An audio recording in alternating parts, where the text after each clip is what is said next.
आपण पाहत आहात महाराष्ट्र वृत्तदर्शन न्यूज, रोखठोक आणि निर्भीड.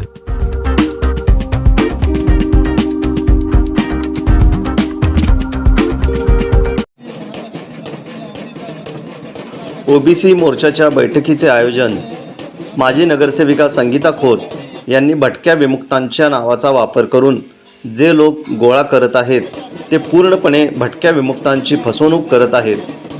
त्यांच्या बैठकीला संपूर्ण भटक्या विमुक्तांचा विरोध आहे. सांगलीमधील जे वंचित भटका आहे तो ओबीसी मोर्चामध्ये सामील होणार नाही.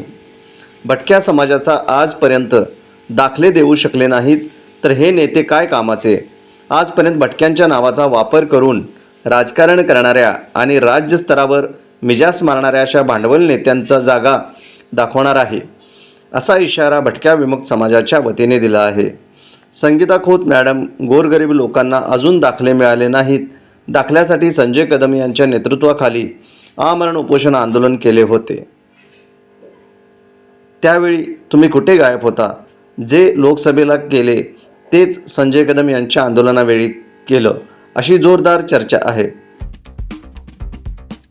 भाजपच्या संजय काका पाटील विजय व्हावेत म्हणून तुम्ही काय केले तर भटक्या विमुक्त जाती जमातीला दाखले मिळावे म्हणून आमरण उपोषण करणाऱ्या संजय कदम यांच्या आंदोलनास का पाठिंबा दिला नाही. आत्ता तुम्हाला भटका समाज आठवला, ते पण तुमच्या राजकीय पोळी भाजण्यासाठी. आता बास झाले. आता भटका समाज कोणाच्याही मागे लागणार नाही. तो त्याची लढाई स्वतः लढणार. आम्ही ओबीसीच्या मोर्चाच्या आंदोलनात सामील होणार नाही आणि कोणत्याही नेत्याच्या भूलथापाला बळी पडणार नाही, असा इशारा संजय कदम यांनी दिला. महाराष्ट्रातील तमाम विमुक्त जाती भटक्या जमाती समाजात पाल निवासी, देरा निवासी, चुकी निवासी, त्याच्यासोबतच फुटपाथ निवासी आमच्या तमाम भटक्या मुक्त जाती जनजाती समाजात आमचा जय भारत जय भारतीय संविधान. साथियो, 20 तारखेला सांगली जिल्ह्यामध्ये ओबीसी भटक्या मुक्त आंदोलनाचं नियोजन ओबीसीतील काही तथाकथित स्वतःला नेते समजणाऱ्या लोकांनी आंदोलनाचा निर्णय घेतलेला आहे.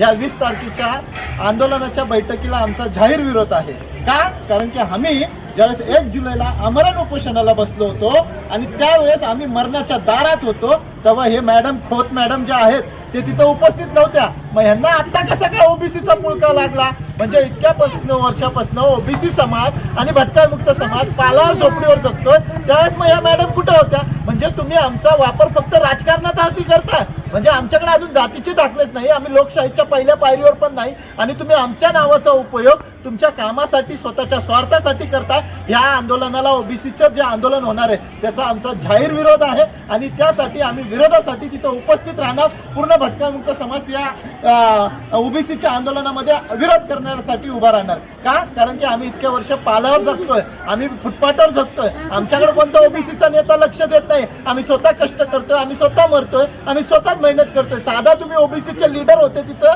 त्या कलेक्टर ऑफिसच्या बाजूला आम्ही उपोषणाला होतो, तिथं तुम्ही साधा आम्हाला भेटायला सुद्धा नाही आले. किती मोठी शोकांतिका. आणि तुम्ही ओबीसीचा लीडर म्हणता. कसले लीडर तुम्ही? तुम्हाला कोणी बनवलं लीडर? त्यामुळे आमचा जाहीर विरोध आहे आणि ह्या ओबीसी आंदोलनाला आम्ही भटका मुक्त समाजातला एकही व्यक्ती तिथं उपस्थित राहणार नाही. आमचा जाहीर विरोध आहे. भारत माता की जय. भटका मुक्त समाज की जय. भटका मुक्त समाजचा जय. भटका मुक्त समाजाचा